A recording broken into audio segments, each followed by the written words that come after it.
PhD student of Istanbul University. I address my question to Mr. Hajiyev.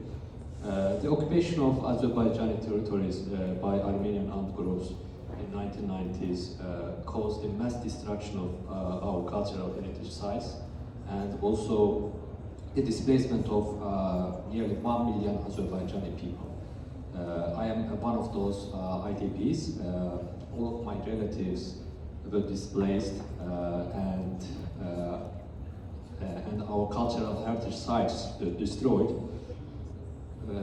And even a massacre was committed in our village of Başlıvel. If my parents didn't leave our village before Armenian armed groups entered, probably I would not be here now. And also our intangible cultural heritage was negatively affected due to occupation. And we made a lot of efforts to safeguard our intangible cultural heritage. And I joined tens of UNESCO events in many countries just to raise awareness internationally. And however, as you mentioned, our European Parliament adopted a resolution this week that distorts the truth openly.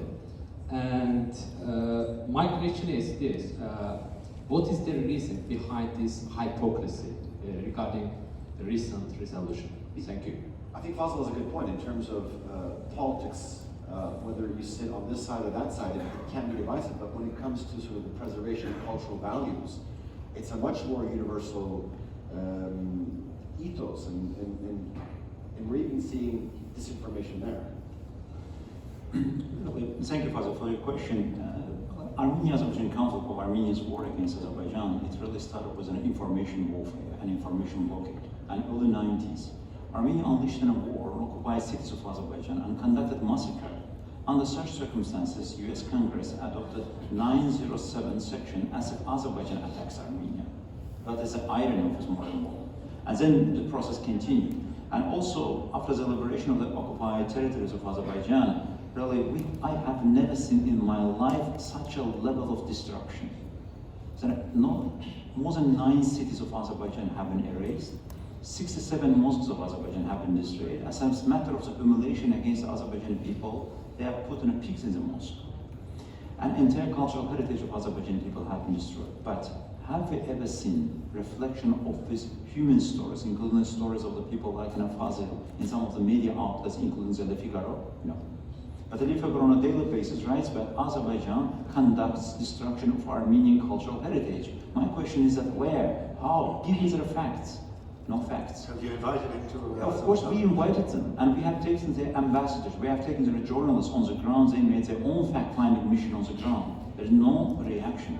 And yesterday, as part of the continuation of a disinformation institution that is paid by the taxpayers of the EU nationals, adopted the resolution. Of course, for Azerbaijan, it's just a piece of paper. We don't have any obligation in front of the European Parliament. But this institution should respect herself. And there is a resolution that as Azerbaijan conducts destruction of Armenian cultural heritage, my question is where? Give me an example. Give me an evidence. No. But where is the stories of Fazıl and 100 millions of Azerbaijanis who have become refugees and IDPs? Therefore, we miss digital anarchy, and we are facing with such an injustice. I'm afraid we're going to have to sort of end our discussion here on this sour note. One of the advantages of actually going last in the evening, it does give us sort of a little bit more leeway to actually go over our time. I want to thank all of you. Ladies and gentlemen, please join me in actually saying our thank you to Irina, Gökhan, Hikmet, and Matthias for this informative discussion. If you have any more questions, try to catch them out in the foyer. Otherwise, please enjoy the rest of your Antalya Diplomacy Forum. Thank you very much.